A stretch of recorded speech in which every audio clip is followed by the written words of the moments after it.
Now, former Colorado Governor John Hickenlooper had a very awkward story that he shared during a recent CNN town hall. Now, he was asked about a passage in his memoir in which he discussed seeing an X-rated film with his mother. Already, this is horrible. Now, he said that the movie was called, quote, Deep Throat. Now, already, oh boy. This is something that he probably shouldn't have shared, but nonetheless, in his telling, Hickenlooper said that the movie theater visit happened when he returned home from college during Thanksgiving. Initially, he asked a friend in Philadelphia if he would attend the film with him. Now, again, that is strange. Quote, we didn't know what an X movie was. We thought it was a little naughty, but we didn't think it was that bad. You gotta understand, I was 18 years old. Wait. No, I thought it was a little naughty, but I didn't think it was gonna be that bad. The movie was called Deep Throat. What did you think it was? A spy movie? I mean, come on, man. And not only that, but he was bringing his friend Jed. Also, a little strange. Okay, but anyway, after getting home from college, Hickenlooper invited his mom to the movie because she had cooked him a big dinner, and he wanted to kind of pay her back for being a good mom. So, of course, hey, do you want to come to this kind of naughty movie with me and my friend Jed? I mean, it's an X movie, and said, quote, I was sure she said she would say no. I made a mistake. Oh, big mistake. Very big mistake. And she said, look, I'd love to go because she didn't want to be left in the alone in the house again. So I took my mother to see Deep Throat. Again, you didn't think that the movie Deep Throat would be something that, like, that you should ask your mother to go to? I mean, come on, dude. Oh, come on. Now, Hickenlooper said he believed that his mom was mortified at the opening scene of the pornographic film that was described as hardcore, but did not want to leave. The movie was roughly an hour long. Now, look, to his defense, he's like, we got to get out of here. I got to go. I got to go. I said repeatedly, I think we should leave. I think we should go. And my mother was someone who rarely went to a movie. So why don't you offer to take her to a different movie?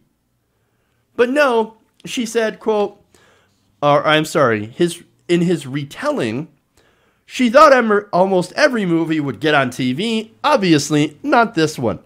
When she paid, she was going to stay. And at the end, she knew I was humiliated. Either she is the biggest badass troll to have ever trolled by saying, look at how embarrassed this kid is. Oh, this is great. I'm sitting here watching Deep Throat, and my 18-year-old son, he's getting really embarrassed. This is funny. Or, I don't know. I don't know what the deal was, but it's a little weird. Super, super cringy. Oh, man. Hilarious. Why would you want to stay to the end of that movie? I mean, why? There's so much that was unnecessary. Now, what's funny is that this is a guy who 538, that's Nate Silver's blog, thinks has a great shot at being the Democratic nominee. Now, aside from the cringy story like that, there's really good reason that he will not be the nominee. He's polling right now about 0 to 1%, in between. And he's somebody that actually doesn't believe in single payer. In fact, during that same town hall, he was asked about his belief in single payer. Raymond Zarian asked, quote, you came out against single payer healthcare saying that it would, quote, be premature to dramatically remake our healthcare system at this time. How do you expect voters to choose you over some of your contenders like Bernie Sanders, who had a consistent record of support for single-payer healthcare over their careers? His response is, well, obviously, I don't agree with Bernie Sanders. Quote, let's be honest, healthcare should be a right, not a privilege, right? Okay, well, we agree with that. But here we go again. I believe I've worked for that. I helped start a community health center in 1973, and we said back then healthcare needs to be a right. Okay, still good. Not a privilege. I want to support any way we can get to universal coverage. That should be our first and primary goal. That should be our North Star. He said, finally, there are over 150 million people. Okay. So actually, before I get to that quote, I just want to point out, he keeps saying, universal coverage, universal coverage. We want universal coverage. Healthcare is a human right, not a privilege. Okay, you're saying some great stuff, right? But there's always the caveat of, but I'm not sure how to get. I agree with every other different way to get there, which means you're not interested in single payer. You're not interested in Medicare for all. You don't care. You're not going to support it. Again, saying, I disagree with Bernie Sanders, right? And in fact, he said, and this is his main criticism apparently, quote, there are over 150 million people that I can't imagine how we would pull them off of healthcare coverage that in most cases they like. Well, you know, I've got a simple answer to that. Offer something better. And you know what's better? Medicare for all. It actually covers more than traditional Medicare. And it does it with no copays, no deductibles, expanded coverage, and it's not tied to their employers. Which means you can relocate, you can get different jobs without actually losing your healthcare coverage. That's great. Pretty sure when you look at the details of what you get in the expanded Medicare for all bill released by Pramila Jayapal in the House and Bernie Sanders in the Senate, they look at what you get and are like, hey, you know what? That's fantastic. I actually would like that better than my current coverage, which I do enjoy.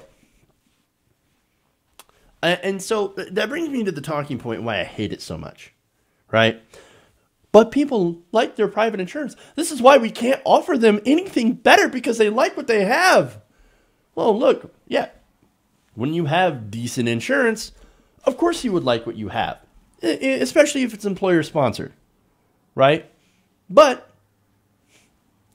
if somebody says, hey, man, look, I can offer you healthcare with no copays, no deductibles. It covers more stuff. You don't have to deal with an insurance company and actually will cost you less than the premiums that you pay right now, and you'll just have to pay them in taxes. Most people would be like, you know what, that actually sounds like a great trade.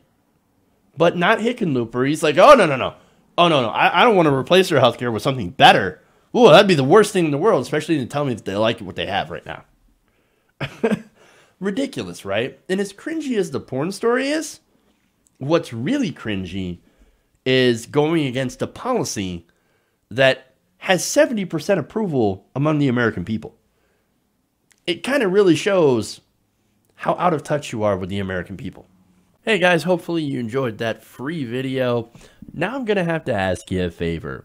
Between the demonetization and the YouTube algorithm messing around with view counts, etc., we're having a hard time adjusting to the new YouTube reality, which is where you guys come in. See, we have a Patreon, patreon.com/TYTNation, set up to help us rely on you guys, the viewers, instead of big corporate ads. Look, you know the show. You know how I'm not in favor of big corporations anyway. So help us transition away from relying on the ad model to pay the bills and sign up to be a patron, patreon.com/TYTNation. That goes a long way to help us keep the lights on. And you guys will know that you're supporting independent progressive media.